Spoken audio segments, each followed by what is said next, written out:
Good morning, dear students. We have already discussed many topics in wave optics. In the last video that we have discussed about the numerics, how the waves are propagating and the examples for different types of wavefronts, how it is changing everything that we have already discussed. Okay, now we are going to discuss about coherent sources. Okay, coherent and incoherent sources are the two different types of sources. What is meant by sources? Sources means where the light propagates from one particular point, or where the light it emits. Okay, or where the waves are created. That is called source. In that, there is a two kind of sources are there. One is coherent source, and another one is incoherent sources. Okay, so coherent sources is the sources, those sources of light which emits waves that have same frequency and zero or constant phase difference. There should not be any phase difference. Phase difference is zero. Okay, or it should maintain a constant phase difference. So that is called coherent sources. And here, if you see, suppose of there are two sources, S1 and S2. This is one source of light. This is another source of light. These two are moving with a particular direction. Can you see these two sources are moving in the same phase? If it is moving with the same phase, means these are the sources which is example for the coherent sources. Okay, so phase difference between them either zero or constant. So phase difference should not change, it should maintain it. Example for coherent sources is laser light. Laser light, if you see, means all the waves goes in the same phase, so that the intensity of the light will increase, so that it goes and hits one particular place. That is what coherent sources is all about. Incoherent sources are those which sources of light which emits waves that have random frequencies and phase difference. Phase difference is also different, and the frequency is also it will be different. So that the phase difference will always be there. Here and there, the waves are overlapping like this. It is not in a proper manner. So there is no relationship between the waves in terms of frequencies and phase difference. For example, electric bulb and night lamps, these are all the different sources which will be having different wavelengths, and the waves are propagating in different frequencies. Okay, so this is coherent source. For example, this is a laser beam. Waves are propagating in the same phase. Can you see the waves are propagating in the same phase? There is no change in phase. So you can't find a difference in the phases of light. All the waves move propagating in the same phase. That is laser beam. And if you see here, incoherent sources, this is a night lamp which is glowing over here. The light which is propagating, and the waves are overlapping here and there. There is no phase, constant phase, or the phase difference is there. Lots of waves are overlapping, it is not in a constant phase. So it is considered as coherent and incoherent sources. And there is a wordings in superposition of waves. What is meant by superposition? Overlapping of waves, one upon the another. If two waves overlapping the another, there will be a resultant wave which will be produced over there. Depends upon this overlapping, there are two kinds of overlap that we can present over here. For example, superposition of wave is defined as the resultant displacement produced by the number of waves in the vector sum of displacement produced by each of them. Two different waves add up from a single wave, and whose displacement will be given by the vector sum of individual waves. There are two types of superpositions. One is constructive overlap and another one is destructive overlap. Okay, first we will see what is constructive overlap. Okay, constructive overlap, when two waves overlap to produce a bigger wave. Two waves which are propagating in one particular direction, if they overlap each other, it produces a bigger wave, means that is known as constructive overlap. Either two crusts or two troughs overlap form a bigger wave. Two crusts overlap and two trough overlap, means it will create a bigger wave. Like seas and all waves are created, no? if waves are created and it's overlapping, one particular point of time, the big wave will be created and it will reach a larger distance in the seashore. That is called constructive overlap. Okay, sometimes the waves are overlapping each other and it will not reach not even the edge of the seashore. So that is destructive overlap. Okay, for constructive overlap, both the waves are in phase with each other. It should be in phase with each other. If you see here, this is a constructive and destructive graphical explanation how the waves are created. Okay, we have seen about constructive overlap. Destructive overlap, there will be no resultant wave when two phases, two waves which is out of phase overlap together. So this is called constructive overlap. Can you see here? These two waves are starting with the same phase and continuing with the same phase. So these two troughs and crust joins together, it will create a bigger wave. Okay, the waves are created as a bigger wave. So constructive overlap waves are higher amplitude in amplitude are formed. Amplitude means that you know that largest displacement, maximum displacement from a mean position. Can you see this diagram? The displacement from mean position is very less. And in this diagram, displacement from mean position is very high. For example, just I'll highlight it. Okay. Can you see this distance? This is distance from mean position. This is very less distance, right? Can you take this? It's very less distance as you can see here. But when you see this diagram, this distance is comparatively, it is very higher. Okay. So the amplitude, maximum displacement from the mean position is high when it comes to constructive overlap. And when it comes to destructive overlap, these two waves are starting with different phase. So these two overlaps together means what will happen? There is no waves are created.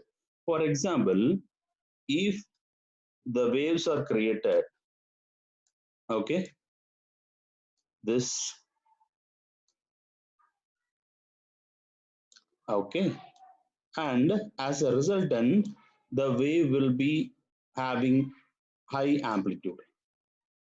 If the troughs and crusts created, it will be having higher amplitude. But if one trough and one crust, if it is there, what will happen? There is no resultant wave. Waves are not created. If one trough and one crust created, sorry, 1 minute.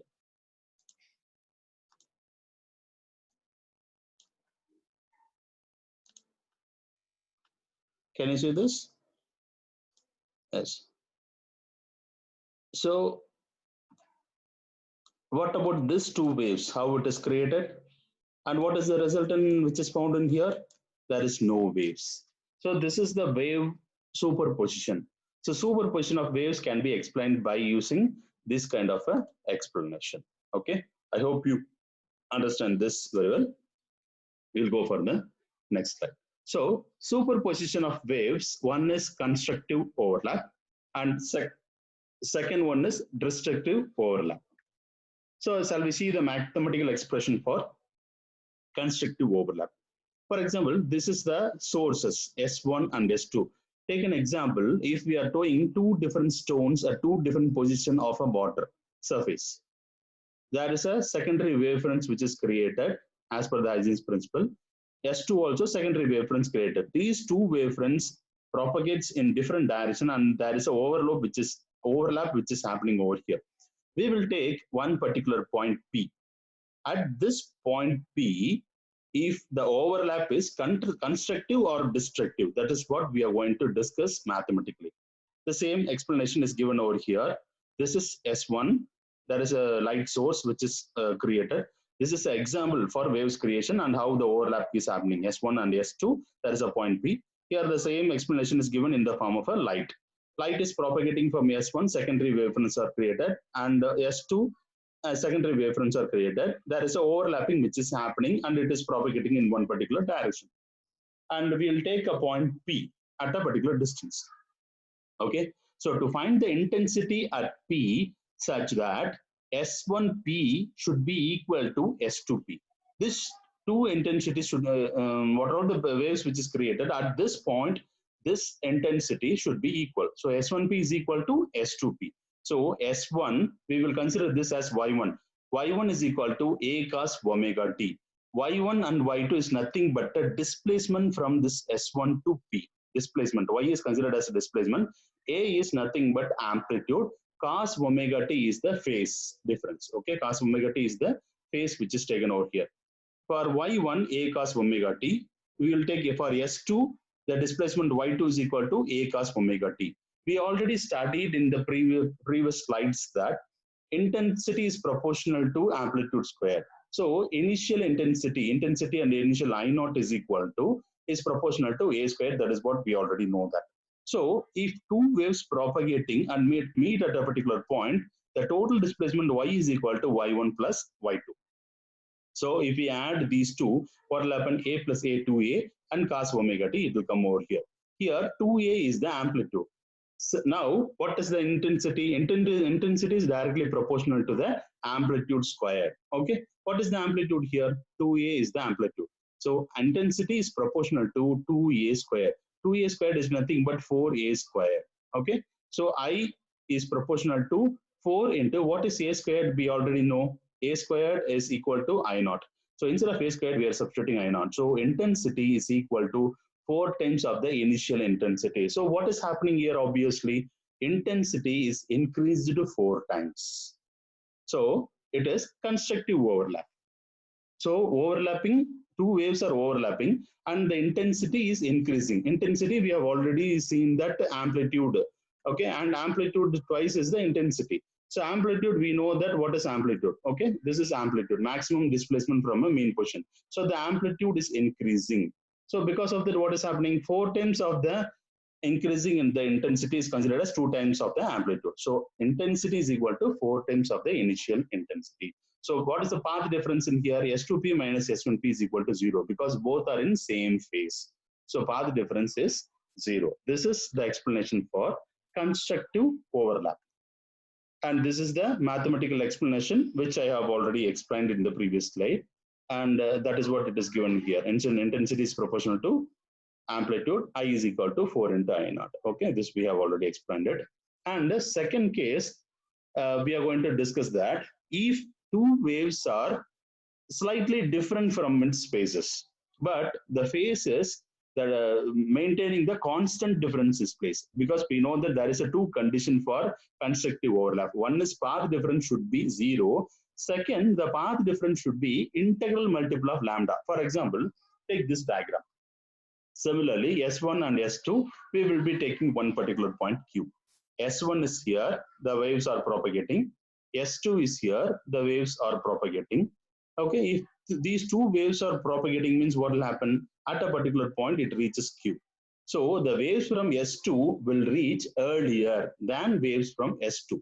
So waves from S2 will reach, how early it will reach? Exactly 2 cycles earlier. 2 cycles earlier from the S1. This is S1. It is propagating and it is moving in one particular direction. This is S2. This is one phase and this is another phase. So 2 phase difference it is taking. And for example, you can see here, this is one particular phase. Okay, this is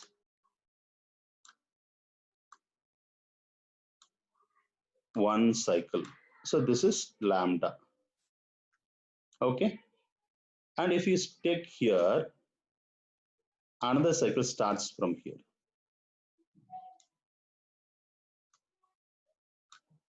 This is one more lambda. Okay, so these two waves are merging and it is starting from here only. So we don't consider this. So this is the two lambda difference which is happening over here. So that is what we are going to discuss here now. So waves from S2, this is S2, will reach exactly 2 cycles earlier than S1. Earlier than S1, S2 reaches the point over here. So what is Y1? A cos omega t. What is Y2 value? It is A cos omega t minus 4 pi. Why we are considering this as 4 pi? Lambda is equal to wavelength. This is wavelength lambda. This is 1/2 of the pi. This is second half of the pi. So lambda is equal to 2 pi. And 2 lambda means this 1 lambda, this 1 lambda. So how many pi's? 1, 2, 3, 4. So this will be 4 pi, which is considered over here. So y1 and plus y2, considering this value, a cos omega t minus 4 pi. Minus 4 pi means it is minus 1. So it will be considered as the same value which is propagating here. So the value will become a cos omega t. Okay. 4 pi means 4 pi also, it is coming to the same phase, so that the phase difference will be 0. Again, a cos omega t only we will consider over here. So now y1 and y2 are in phase. Y is equal to y1 plus y2. As we have seen in the previous explanation, we got the same value as 2a cos omega t. So intensity is equal to 4 times of the initial intensity. So here also the same constructive overlap is happening, but only the phase difference should be constant multiple integral of the lambda. So path difference should be integral multiple of lambda. Okay, so this is what the explanation that we can give it for the second part of it. And next one, we are going to see the destructive overlap. We have all these derivations that we have seen constructive overlap. Now we are going to see the destructive overlap in a numerical way of explanation. What is a numerical way of explanation? For example, we will take a point R over here. Okay, so at particular point R, this is a point R that we can consider. Okay, so this is R. So the wave is propagating in one particular direction from S1 and it is reaching the point R, and from S2 the wave is propagating and reaching a point R. So what is the difference in here? S1R, the value is 9.75 lambda, S2R is 7.25 lambda. So that is the lambda difference which is happening over here. What is the difference? It is minus 2.5 lambda, because S2 minus S1. So sorry, S1 minus S2 means S2R minus S1R. What is S2R value? It is 7.25. S1R value 9.75. So 7.25 minus 9.975 means the value will be minus 2.5 lambda. We know that this is 1 lambda is equal to 2 pi. Okay, 1 lambda is equal to 2 pi. So how many lambda difference is there? 2.5 lambda. So this is 1 pi, 2 pi, 3 pi, 4 pi and 5 pi. So this 5 pi is the difference of 2 pi lambda. So 2 pi lambda we can consider this as 5 pi. So S1R is equal to minus 2.5, S2R minus S1R is equal to plus 2.5 lambda. So Y1 is equal to a cos omega t, Y2 is equal to a cos omega t plus 5 pi. So because it is having the 5 pi value extra, so it is considered as the minus value. So minus 1, if it is come, means minus a cos omega t it will come. So minus a cos omega t is the Y2 value. Y1 value is a cos omega t. So if we calculate the total value, y is equal to y1 plus y2. If we add these two, what will happen? A cos omega t minus a cos omega t. So what will be the resultant? Will be 0. So the intensity will become 0. So destructive overlap means there is no intensity, waves will not be created. It is the destructive overlap. So the path difference should be equal to n plus 1 by 2 lambda. Okay. Hope you understand this. Okay. So we will see the next of the next. We'll see the rest of the topics in the next video. Okay. Thank you.